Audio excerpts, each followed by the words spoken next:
Assalamualaikum warahmatullahi wabarakatuh. Perkenalkan, nama saya Nafis Giarjata Mas Praba dari Fakultas Ilmu Sosial dan Ilmu Politik, Program Studi Administrasi Publik dengan NPM 24041010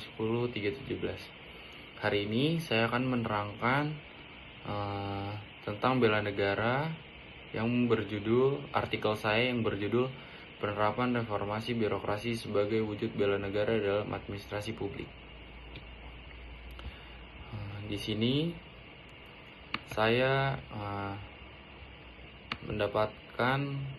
sudah mendapatkan beberapa poin-poin yang saya ambil dari artikel saya. Dari yang pertama, definisi bela negara modern. Kewajiban warga negara untuk melindungi dan bangun negara lewat pengembangan skill pribadi, ikut kegiatan sosial, serta terapkan profesionalisme di peran publik. Yang kedua, reformasi birokrasi. Proses perbaiki administrasi pemerintahan biar efektif, efisien, transparan, dan akuntabel. Ini ditingkatkan pelayanan publik, integritas, disiplin aparatur, serta kuatkan ketahanan bangsa, kepercayaan diri, dan keamanan negara. Yang ketiga, peran mahasiswa administrasi publik. Sebagai calon aparatur, mereka paham internalisasi dan terapkan reformasi birokrasi, pakai pengetahuan teori, skill, praktis, dan etika dari pendidikan tinggi.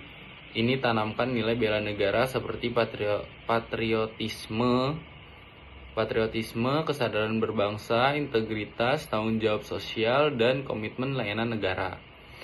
Dan ada juga manfaat reformasi untuk mahasiswa. Bantu pahami dinamika pemerintahan modern, optimisi layanan, kelolaan sumber daya buat kebijakan. Lewat studi kasus, simulasi, dan pengabdian masyarakat, ini tingkatkan kepercayaan publik, legitimasi negara, dan buat informasi jadi bagian nyata bela negara.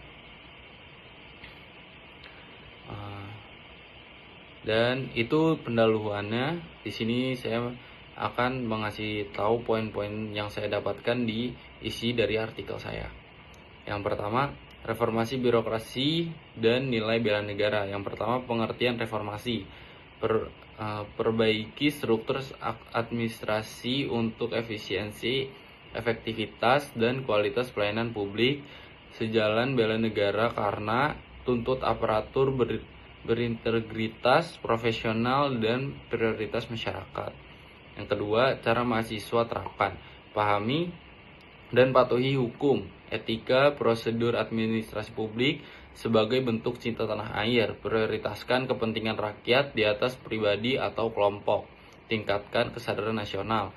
Yang ketiga, komitmen Pancasila tercermin di keadilan, kehormatan, keagamaan, utamakan kepentingan bersama, jadi fondasi moral untuk pemerintahan bermoral dan berkeadilan. Yang kedua, wujud penerapan reformasi birokrasi pada mahasiswa. Itu ada transparansi dan akuntabilitas, seperti belajar via pelaporan, audit, evaluasi pelayanan, tunjukkan bela negara lewat profesionalisme dan disiplin. Ada juga peningkatan profesionalisme, dapat skill, disiplin, moral, pengambilan keputusan, cerminkan integritas, kesadaran bangsa, cinta tanah air, layani rakyat, adil, dan bertanggung jawab. Ada juga penggunaan teknologi, digitalisasi pelayanan, tingkatan efektivitas, mudah akses masyarakat, tunjukkan kesetiaan Pancasila via keadilan dan transparansi. Dan ada juga partisipasi masyarakat, siswa beri waktu, tenaga, ide kreatif untuk kepentingan umum, tunjukkan rela berkorban.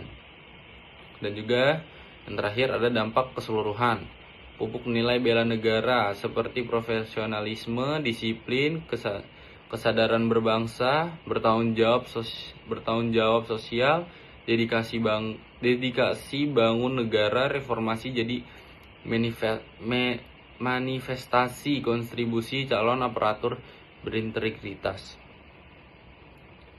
Dan juga ada yang ketiga, para mahasiswa sebagai calon aparatur negara, yang berisi agen perubahan seperti pelajaran reformasi dan 5 nilai bela negara via pengabdian masyarakat, simulasi studi kasus, layanan rakyat adil, patuhi etika atau hukum, tunjukkan cita tanah air.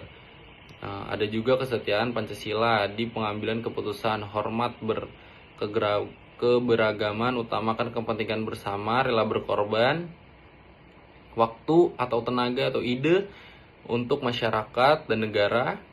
Dan juga ada kemampuan bela negara seperti bangun disiplin, profesionalisme, analisis, pengambilan keputusan, reformasi, bantu bangun pemerintahan kuat, efektif, kompetitif, dan jaga nilai kebangsaan modern. Sekian penjelasan dari artikel saya. Kurang lebihnya mohon maaf. Assalamualaikum warahmatullahi wabarakatuh.